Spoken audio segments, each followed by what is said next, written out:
वसीम में सलाम। मैं हूं आपकी होस्ट रेचल एजाज। MIK के एक और मखसूस एपिसोड में खुशामदीद करते हैं। मेरे लिए बड़ी खुशी का मौका है कि आज जिस शख्सियत के बारे में हम बात करने जा रहे हैं वो एक ऐसे मिशनरी हैं जिनके बारे में शायद ही कोई मसीही ना जानता हो। ये बरे सगीर की वो शख्सियत है जिन्हें लहू लुहान रसूल के नाम से भी जाना जाता है। जी हाँ, बिल्कुल सही पहुँचे आप। मैं साधु सुंदर सिंह जी की बात कर रही हूँ और आज उनकी किताब साधु सुंदर सिंह की सरगुज़श्त में से हम रहनुमाई हासिल करेंगे। और हमारे साथ एक ख़ास गेस्ट भी मौजूद हैं, पास्टर रशीद मसीह। वेलकम पास्टर साहब, कैसे हैं आप? Thank you very much Rachel, God bless you. Thank मैं यू सो खैरियत से हूँ। मच। बहुत अच्छा लगा कि आप खैरियत से हैं। मुझे बताएं कि ये किताब आपके लिए किस तरह से बरकत का बायस बनी? साधु सुंदर सिंह की सरगुज़श्त की ये किताब जो टी.एल. रिडल ने लिखी है, ये Yes. इंतहाई इंस्पायरिंग बुक है। और मैं ख़ादम होते हुए भी और इस ज़मीन पर खुदावंद के जलाल के लिए मखसूस होते हुए भी इस बात को कहना चाहता हूँ कि ये किताब इंतहाई अहम है, क्योंकि इसमें एक अजीम शख्सियत जो कि मेरे ख़ित्ते से जिसका तल्लक है, यानी इंडिया और पाकिस्तान से जिसका तल्लक है, यानी साधु सुंदर सिंह के बारे में बयान करती है। और उसकी कहानी इतनी सादगी से बयान की गई है और सच्चाई से बयान की गई है कि कोई भी शख्स इसे पढ़कर इंस्पायर हुए बगैर रह नहीं सकता। और मैं वाह। इतना इंस्पायर हुआ हूँ कि मेरी खिदमत में एक बरकत भी आई है Praise और एक God. सादगी और बड़ी तरक्की भी आई है। Praise the Lord. वाह, खुदा उनका शुक्र हो। मुझे बताएं कि साधु सुंदर सिंह जी एक मशहूर मिशनरी है जिनके बारे में हर मसीही जानता है। यस। लेकिन उनकी इब्तदाइया ज़िंदगी कि वो कैसे एक सिख घराने से ताल्लुक़ रखते थे, ये बहुत कम लोग जानते हैं। और उनकी बैक स्टोरी क्या है, इसके बारे में हमें बताएं। साधु सुंदर सिंह का तल्लक जो है ये एक छोटे से गांव रामपुर से है, जो पटियाला में था। और इनके जो पेरेंट्स हैं वो सिख थे और ज़्यादा जी। कल्चर जो था हिंदू सिख और बरादरीज़म और इस तरह की चीज़ें वहाँ पर मौजूद थीं। और इनकी मदर जो थी वो ज़्यादातर हिंदुओं की किताबें, सिखों की किताबें, जिसमें गीता है या ग्रंथ है, ये सुबह उठ के ही पढ़ती थीं। और वो समझती थी कि ये किताबें जो हैं मेरे बच्चों तक पहुंचनी चाहिए। और साधु को भी वो कोशिश करती थी कि वो इन किताबों में इन्वॉल्व करें। और साधु का बचपन जो है वो एक मजहबी घराने से, जो ना सिर्फ सिख था बल्कि हिंदुओं की भी पैरवी करता था, उसमें गुजरा था। और कई लोग ये नहीं जानते साधु सुंदर सिंह के बारे में कि साधु सुंदर सिंह अपनी माँ से बहुत ज़्यादा प्यार करते थे। इसलिए वो अदब के साथ इन सारी चीज़ों को लेते थे। और जब वो किताबें पढ़ती और सुबह को दुआ नमाज उनकी होती तो वो वहाँ पर मौजूद होती थी। लेकिन बचपन में साधु सुंदर सिंह ने ये सोचा था कि वो खुदा के साथ मोहब्बत करेगा जो सच्चा खुदा है। और जब उन्हें एक मिशनरी स्कूल में दाखिल करवाया गया तो वहाँ पर मज़हब की तालीम दी जाती थी, मसीहत की तालीम दी जाती थी। वो अपने मज़हब से माँ की वजह से इतने ज़्यादा अटैच थे कि वो दूसरे मज़हब को एक्सेप्ट नहीं करते थे। इसलिए उन्होंने सोचा नहीं, मैं मिशनरी स्कूल में नहीं रहूँगा, क्योंकि यहाँ पर तो मसीहत की बात की जाती है, मसीही मज़हब की बात की जाती है। उन्होंने इसको रिजेक्ट किया, रद्द किया। तो मेरे लिए ये बड़ी अहम बात है कि जब उन्होंने रिजेक्ट किया, एक मिशनरी स्कूल को छोड़कर वो सरकारी स्कूल में चले गए। जब सरकारी स्कूल में गए तो वहाँ पर भी उनका दिल बेचैन रहता था। और वो मसीही स्कूल से सुने हुए जुमले जिसमें ये कहा जाता था कि खुदा मोहब्बत है, जहाँ ये कहा जाता था कि खुदा यीशु मसीह ने फरमाया है कि मेरे पास आओ मैं तुम्हें आराम दूंगा, ये जुमले उसको याद आते थे। और ऐसा हुआ कि एक दफ़ा 16 दिसंबर 1904 को उन्होंने अपने पिताजी के सामने, अपने भाइयों के सामने बाइबल को जला दिया। और ये एक बड़ा ही समझ लें कि अफसोसनाक वाक़या था। और इस वाक़े के बाद साधु सुंदर सिंह का दिल बेचैन रहना शुरू हो गया। और उन्हें समझ नहीं आ रही थी कि असल में जिंदा खुदा कौन सा है, सच्चा खुदा कौन सा है। और ये तलब इतनी ज़्यादा बढ़ गई उनके अंदर कि उन्होंने खुदकशी करने का इरादा कर लिया। उन्होंने कहा अगर कोई जिंदा खुदा है तो मेरे सामने आए, वरना मैं अपनी ज़िंदगी ख़त्म करने जा रहा हूँ। और ये बड़ा ही क्रिटिकल एक मोमेंट था उनके लिए। और हम समझते हैं कि अगर कोई शख्स जो है इस नुक्ते पर पहुंच जाए कि वो अपने आप अपनी को ज़िंदगी मारने ख़त्म के लिए करना तैयार हो चाहते हैं। जाए, तो ये जी। तो बड़ा ही अहम नुक्ता है। लेकिन हम खुदा यीशु मसीह की ताज़ीम करते हैं कि जिस रात उन्होंने ये फ़ैसला किया और कहा कि अगर ज़िंदा खुदा, जो सच्चा खुदा है, मेरे सामने नहीं आएगा तो मैं अपने आप को हलाक कर दूँगा, उसी रात खुदावंद यीशु मसीह उनकी ज़िंदगी में ज़ाहिर हो गए। वाओ! आमीन। और खुदावंद यीशु मसीह के वो अल्फ़ाज़ उनके कानों में गूंजे कि तू मुझे क्यों सताता है। और खुदावंद यीशु मसीह ने उसे अपनी खिदमत के लिए बुला लिया, चुन लिया, और उसके बाद साधु सिंह की ज़िंदगी बदल गई और खुदावंद का जलाल उनकी ज़िंदगी में कायम हुआ और एक बड़ी खिदमत उनको मिली। वाओ! Praise God! ये नज़र आता है कि उनकी ज़िंदगी का टर्निंग पॉइंट है ये टर्निंग पॉइंट है, क्योंकि बचपन से ही जब एक बहुत से लोगों को देखा है, जब वो मजहबी घराने में होते हैं तो हाँ जी। कहीं ना कहीं सच्चा खुदा जो है उन्हें अपनी तरफ बुला लेता है, जो मतलाशी प्रेज़ होते हैं। मैं समझता हूँ साधु सुंदर सिंह एक सच्चे मतलाशी थे, इसलिए उन्हें सच्चा खुदा सच्चा यानी खुदा यीशु मिल मिल गया। आमीन उन्हें सच्चा खुदा मिल गया। आमीन। इस रोया की, और ऐसा लगता है कि जैसे पौलुस रसूल को खुदावंद ने उससे बात की और उसको बुला लिया उसी वक्त, जैसे पौलुस रसूल की ज़िंदगी में टर्निंग पॉइंट था, वैसे ही साधु सुंदर सिंह की ज़िंदगी में ये टर्निंग पॉइंट था। इस विजन की, इस रात की जो खुदावंद यीशु मसीह ने उससे बात की, क्या अहमियत थी उनकी लाइफ में और उनकी मिनिस्ट्री में? ये लाइफ जो है ये बहुत ज़बरदस्त थी, क्योंकि हम अगर पूरी हिस्ट्री देखें और मसीहत को देखें जी। तो बहुत कम ऐसे खादम हैं जिनसे खुदावंद यीशु मसीह का डायरेक्ट इनकाउंटर हुआ है। जैसे आपने पलूस का जिक्र किया, दमिश्क की राह में डायरेक्ट इनकाउंटर उससे हुआ। Direct encounter. और साधु सुंदर सिंह भी एक ऐसी शख्सियत हैं जो पालूस की तरह मिशनरी बन गए, उनके साथ भी यीशु का डायरेक्ट इनकाउंटर है। यीशु ने बात की, यीशु उनके सामने आ गया। तो ये बहुत ज़्यादा है। मैं किसी की बड़ी मिनिस्ट्री और फलदार मिनिस्ट्री के लिए मैं समझता हूँ खुदा यीशु मसीह का इनकाउंटर जो है, उसका आमने सामना हो जाना, ये तो बड़ी बरकत की बात है। और मेरी दुआ है कि पाकिस्तान में, इस खित्ते में, इस तरह के काउंटर बहुत से लोगों के साथ होते रहे। आमीन, आमीन। आमीन, और ख़ास तौर आमीन। पर नौजवानों की ज़िंदगी में, क्योंकि उनको बहुत ज़्यादा ज़रूरत है। बिल्कुल बिल्कुल, बहुत दुरुस्त कहा आपने, बड़ी खूबसूरत बात की। आमीन। मुझे बताएं कि साधु सुंदर सिंह जी का लिबास एक साधु का लिबास था, और साधु का लिबास का मतलब है कि उनका ये गोल्डन कलर का चोगा था, गोल्डन नहीं, ये ऑरेंज कलर का, जो कि हिंदू साधु पहनते थे। और उन्होंने इस चोगे को पहनना शुरू किया जबकि वो एक मसीही हो चुके थे। इस लिबास की उनकी ज़िंदगी में क्या अहमियत थी, और उनकी मिनिस्ट्री लाइफ में इस चोगे की क्या अहमियत थी? जैसा कि मैंने शुरू में बताया कि उन पर जो असर था वो हिंदुइज़्म का था, सिखिज़्म का था, माँ की वजह से। और वो उस सारे कल्चर को देखते थे और हालात को भी देखते थे, और उन यकीनन उन हिंदू लोगों से और उन साधुओं से वो मिले थे और उनको इस लिबास में देखा था, उनसे इंस्पायर ज़रूर थे।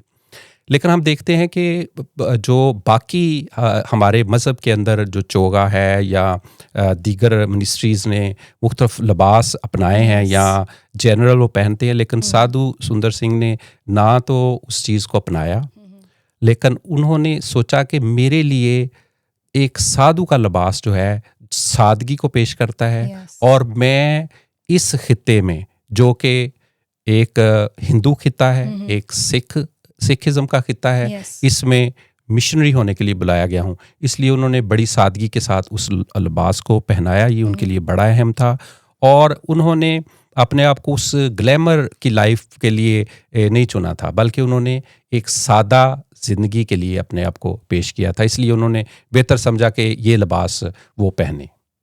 बिल्कुल बिल्कुल दुरुस्त कहा आपने, और इसकी बड़ी अहमियत थी उनकी लाइफ में। जब वो गांव और शहर जाते थे, जैसे किताब भी हमें बताती है, और जैसे हम डिस्कस कर रहे थे कि बड़ी अहमियत थी उस लिबास की, उस सादगी की, कि लोग उनको पहचानते थे और उनसे रिलेट कर पाते थे कि ये हमारे जैसा शख्स है। और फिर जब उन्हें वो कलाम की बातें और ज़िंदगी की बातें बताते थे तो ज़िंदगियाँ बदलती थी। डेफिनेटली ऐसा ही था, क्योंकि बाज़ औक़ात ऐसा होता है कि अगर आप कंटेक्सचुअलाइजेशन में जिस कबीले में या जिस कौम में या जिस जगह पर जाते हैं उनका लिबास पहनते हैं, तो उनको भी अपनायत फील होती है। तो वो लोग समझते थे शायद ये हिंदू साधु हैं, लेकिन जब वो उनसे बातचीत करते और उनसे गुफ्तगू करते तो उन्हें पता चलता ये तो फ़र्क मज़हब से हैं, फ़र्क फ़िरके से हैं। लेकिन जब खुदावंद यीशु मसीह उनकी ज़िंदगी में था तो वो बरकत दूसरों पर ठहरती थी, तो लोग खुदा की तमजीद किए बगैर रह नहीं सकते। Praise God, praise God. आमीन। मुझे बताएं कि जब साधु सुंदर सिंह जी ने मसीह को कबूल किया, एक फ़र्क रहा अपने ख़ानदान से, अपनी फैमिली से, और ये बड़ा मुश्किल है, लाइक हम सोच भी नहीं सकते। लेकिन जैसे हम साधु सुंदर सिंह जी की ज़िंदगी में पढ़ते हैं कि उनकी मुखालफत कैसे हुई, उनके फैमिली वाले और उनके ख़ानदान के लोग, कबीले के लोग, और किस तरह से उनके पीछे है और किस तरह से उन्होंने सारी चीज़ का मुकाबला किया। जब खुदा यीशु मसीह को उन्होंने कबूल किया तो जो उसके पिताजी थे और फैमिली मेंबर्स थे वो उनके मुखालिफ हो गए और उन्होंने सख्त सजाएं देने का उनको फैसला किया, हत्ता कि अपनी जायदाद से और चीज़ों से आग करने का फैसला किया। और इन सारी मुश्किलात के बावजूद भी साधु सुंदर सिंह ने ना जायदाद को अहमियत दी, ना दुनिया के रिश्ते नातों को अहमियत दी, बल्कि उन्होंने खुदावंद यीशु मसीह को अहमियत दी और यही दिल में ठहराया कि खुदावंद यीशु मसीह इनको माफ़ करे, क्योंकि ये नहीं जानते कि क्या करते हैं। और साधु सुंदर सिंह ये चाहते थे कि ये भी मसीही हो जाएं, ये भी सच्चे खुदावंद को जान लें, इसलिए उन्होंने इस मुश्किल को, इस मुसीबत को खुदावंद यीशु की खातर बर्दाश्त किया। ये बहुत खूबसूरत मिसाल है कि जब हम मसीह को कबूल करते हैं और किस तरह से हमारे साथ मुश्किलात भी आए, लेकिन साधु सुंदर सिंह जी कहते थे कि जो इत्मीनान मुझे खुदावंद यीशु मसीह की तरफ से मिला है वो किसी और चीज़ में है ही नहीं कि मैं उसके लिए कुछ भी छोड़ दूँ। बिल्कुल, ये सच बात है और ये है भी हकीकत। दुनिया असल में बाज़ का डिसेप्शन में होती है, वक्ती फ़ायदा सोचती है, वक्ती खुशी ढूंढती है, लेकिन सच्ची हकीकी और अब्दी खुशी खुदावंद यीशु में है। इसलिए उन्होंने वो पा ली थी, इसलिए उन्हें दुनिया की परवाह नहीं थी, मुश्किलात की परवाह नहीं थी, दुखों की परवाह नहीं थी। हत्ता कि मैं समझता हूँ कि एक रिश्ता नाता जो ख़ानदान के साथ होता है वो बहुत अहम होता है। उसमें इंसान को दुख फील होता है जब अपनों से जुदा होता है, लेकिन उन्होंने इस मुश्किल को भी बर्दाश्त किया। ये बहुत बड़ी बात है। Praise God, praise God.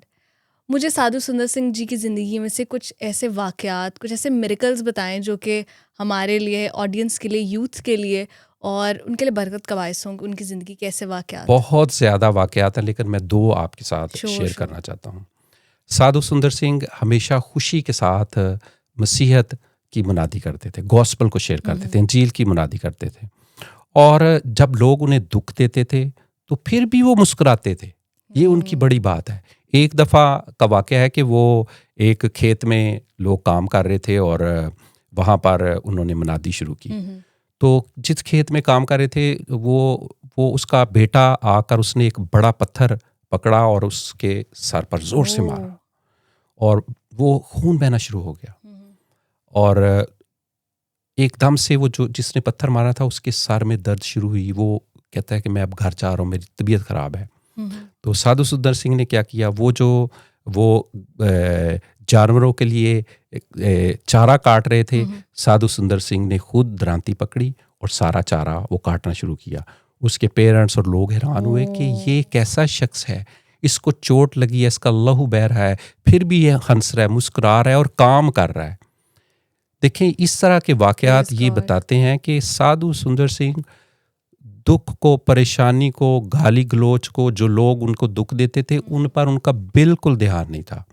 उनका ध्यान रूह के फल जो हैं, खुशी, इत्मीनान, तसल्ली और मोहब्बत, ये सारी चीज़ें उनके अंदर थीं। इसलिए वो खुदावंद के लिए सब कुछ करने के लिए तैयार थे और ये बड़ी इंस्पायरिंग बात है। इसके अलावा एक और जो सुपर नेचुरल वाक़या उनकी ज़िंदगी में हुआ कि वो साधु सुंदर सिंह एक गाँव में तबलीग कर रहे थे, मुनादी कर रहे थे, अंजील सुना रहे थे।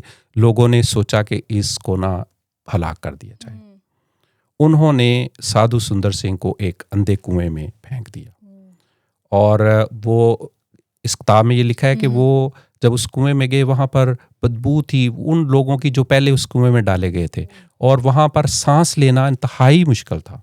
इसके बावजूद भी वो वहाँ पर खुदा की तमजीद कर रहे थे, खुदा की शुक्रगुजारी कर रहे थे, खुदा के साथ अपने आप को पेश कर रहे थे, उस दुख की हालत में से गुजर रहे थे। और हम देखते हैं कि अजीब तरीके से सुपर नेचुरली एक रस्सी ऊपर से आती है और साधु सुंदर सिंह को आवाज़ आई कि इस रस्सी को थाम ले और उन्होंने रस्सी को थामा और फिर वो बाहर निकाल लिए गए। उस कुएं का दरवाज़ा बंद हो गया। साधु सुंदर सिंह ने देखा कि कौन शख्स है जिसने ये सारा काम किया है। उसे कोई शख्स नज़र नहीं आया। ये एक सुपर नेचुरल एक्टिविटी थी, ये आसमानी बरकत थी, आसमानी फजल था, आसमानी कुमक थी जो उसे हासिल हुई और वो जिंदा सलामत उस कुएं में से निकल आए। इस तरह की सुपर नेचुरल एक्टिविटीज़ जो है उनकी ज़िंदगी में आई, बेशुमार वो ख़तरात में पड़े। और मैं आज मसीहियों को ख़ास तौर पर कहना चाहता हूँ कि अगर खुदावंद यीशु मसीह ने आपको चुना है, जब यीशु किसी को चुनता है ना, खा वो मुश्किल में से गुजरे, दुख में से गुजरे, प्रॉब्लम में से गुजरे, खुदावंद उसे निकाल लेता है। आमीन। आमीन। तो ये एक बड़ी अच्छी बात है, हम इस बात को सीखें कि जब खुदावंद चुनता है, खुदावंद भेजता है, तो फिर हमें हर हाल में अपने खुदावंद के साथ वफादार रहना है, क्योंकि खुदावंद यीशु मसीह ने फरमाया है जान देने तक भी वफादार रहे तो मैं तुझे जिंदगी का ताज दूंगा। आमीन। Yes, praise God, all glory to God. आमीन। जो बहुत खुशी हुई ये सारी बातें सुन के, स्पेशली मिरेकल्स ये सारी ज़िंदगी के, और एज अ यंग पर्सन मेरे लिए बहुत इंस्पायरिंग है कि ये सारे वाक़यात उनके साथ हुए और किस तरह से खुदा पर ईमान रखते हुए उन्होंने सारा भरोसा और सारा ईमान खुदावंद पर रखा। आमीन। आमीन। Praise God. मुझे ये बताएं कि हमें उनके पैगामात में और जब वो मनादी करने जाते थे सादगी मिलती है, कि वो कोई लंबी चौड़ी थियोलॉजी नहीं बताते थे, वो सादा पैगाम देते थे और उससे बहुत सारी ज़िंदगियाँ तब्दील होती थी और बहुत सारे लोगों को ज़िंदगी की बातें पता चलती थी, खुदा यीशु मसीह के बारे में पता चलता था। इसका क्या राज है? इसकी वजह यह है कि जब आप सच्चे दिल से खुदा यीशु मसीह को कबूल कर लेते हैं, उसके पैगाम को कबूल करते हैं, वही पैगाम आपके अंदर होता है, रूहुल कुद्स आपके अंदर होता है। और जब साधु सुंदर सिंह बोलते थे तो वो रूहुल कुद्स की रहनुमाई में बोलते थे और बड़ी सादगी के साथ बोलते थे और सिर्फ मसीह मसलूब की मुनादी करते थे, यीशु के दुखों की बात करते थे और यीशु के फिदिया की बात करते थे। जब इतनी सादगी के साथ वो लोगों को बताते कि यही जिंदा खुदा है, तो फिर लोग जो हैं उस बरकत को हासिल करते। यहाँ तक कि वो जब अपनी ज़िंदगी की कहानी बताते कि यीशु से किस तरह मुलाकात हुई, तो लोग इंस्पायर हुए बगैर रह नहीं सकते थे, क्योंकि यीशु उनके अंदर था, रूहुल कुद्स उनके अंदर था। और सादगी में ही बरकत है। जब हम सादा अंदाज में खुदा के कलाम को पेश करते हैं जो लोगों के लिए बरकत का सबब है, तो लोग ज़रूर उससे बरकत पाते हैं। और साधु सुंदर सिंह की तालीमात सादा थीं लेकिन बड़ी ही बाबरकत थी। और उन्होंने जो किताबें लिखी हैं, अगर आप उन किताबों को पढ़ें तो आपको अंदाज़ा होगा कि उन किताबों में वो बातें और वो बरकतें मौजूद हैं जो साधु सुंदर सिंह ने खुद भी एक्सपीरियंस की और उस मुआशरे में रह कर भी एक्सपीरियंस की। और मैं MI का शुक्रिया अदा करता हूँ, उन्होंने ये किताबें सादा ज़बान में उर्दू में प्रिंट की हैं। और आप नौजवानों को रिकमेंड करें बल्कि कि वो ये किताबें ज़रूर लें, पढ़ें और साधु सुंदर सिंह के मतलब और ज़्यादा जानें और यकीन उन्हें बरकत मिलेगी। वाह, प्रेज गॉड, ऐसा ही है। मुझे बताएं कि साधु सुंदर सिंह जी तिब्बत के बारे में बात करते हैं और वो जगह जहाँ पर आम लोग या मिशनरी सोच भी नहीं सकते कि हम वहाँ जाके मनादी करेंगे, पहाड़ों में, बर्फीले तूफानों में, वहाँ पर साधु सुंदर सिंह जी कहते हैं कि वो वहाँ जाना चाहते हैं। वो अक्सर जिक्र करते हैं और फिर वो तिब्बत का जिक्र करते हैं। इस चीज़ की क्या वजह है? असल में रेचल, मैं आपको ये बताना चाहता हूँ कि ये एक फितरी और कुदरती भी बात है और इसके अलावा सुपर नेचुरल बात है कि खुदा किसी के दिल में किसी खित्ते या किसी ख़ानदान या किसी मुल्क या किसी शहर के दिल बारे में डाले।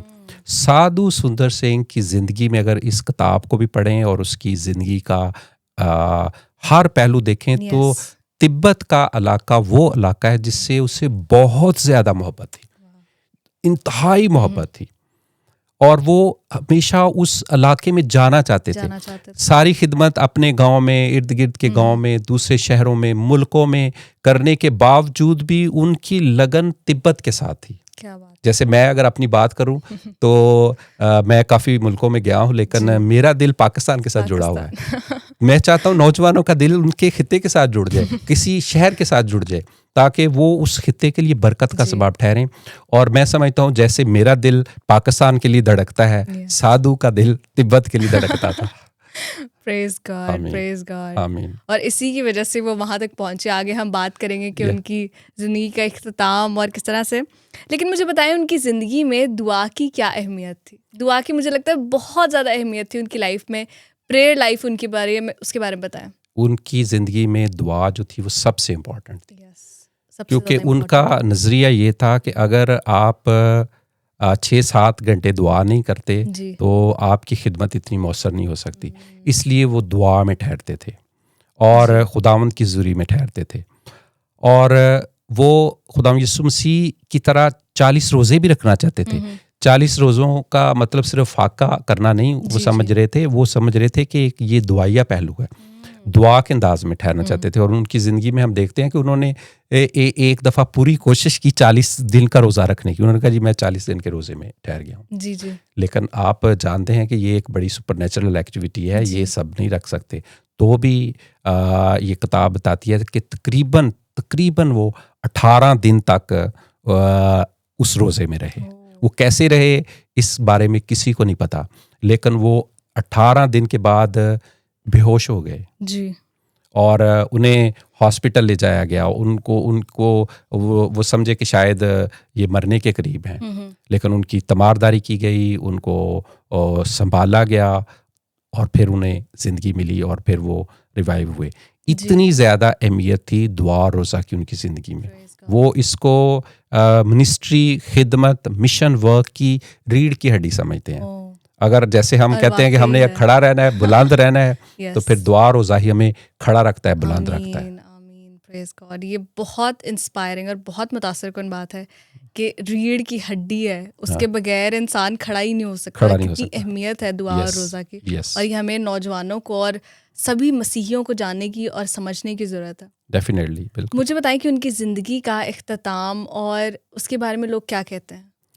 लोग जो हैं मुख्तलिफ नज़रियात हैं। एक बात आपने याद रखनी, जब आप लोगों के बारे में बात करेंगे, लोग आपके हक में भी होंगे और दुश्मन भी होंगे। ये नहीं कि साधु के दुश्मन नहीं थे, बहुत से लोग उनके हक में भी थे, लेकिन कुछ लोग कहते थे कि नहीं ये सच नहीं है, ये सच्ची बात नहीं है।